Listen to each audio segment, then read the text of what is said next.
রাজধানীর উত্তরায় একটি আবাসিক ভবনে অগ্নিকাণ্ডে শিশু ও নারীসহ অন্তত ৬ জন নিহত হয়েছেন। তারা আলাদা দুটি পরিবারের সদস্য। আগুনের ঘটনায় আহত হন আরও বেশ কয়েকজন। আগুন লাগার সঠিক কারণ এখনও জানা যায়নি।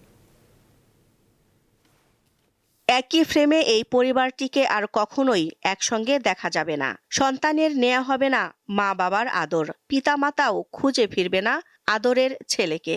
সবাই এখন সবকিছুর ঊর্ধ্বে।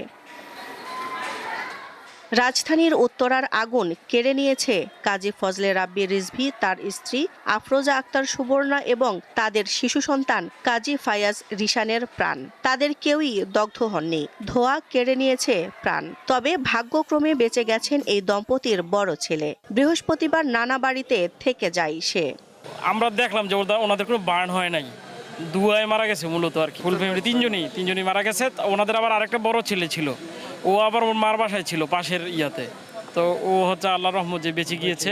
যতটুকু দেখলাম ৫-৬ জনের মতো মনে হয়, পরে আমরা শুনতে পারছি যে মারা গেছে।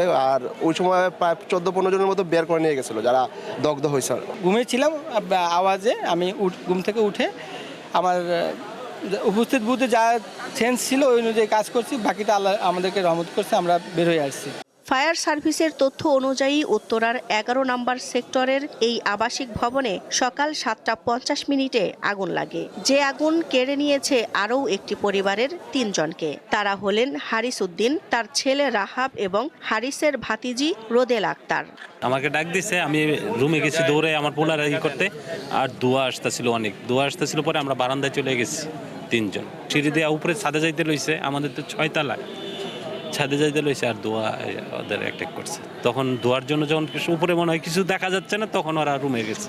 ৩ জনই ওই রুমে পড়ে রয়েছে আর ৩ জনই ডেড হয়ে গেছে। আমরা আমাদের সামর্থ্য অনুযায়ী চেষ্টা করছি পানি দেওয়ার জন্য, কিন্তু আমাদের পানিতে তো আর আগুন নিভানোর মতো সক্ষমতা ছিল না।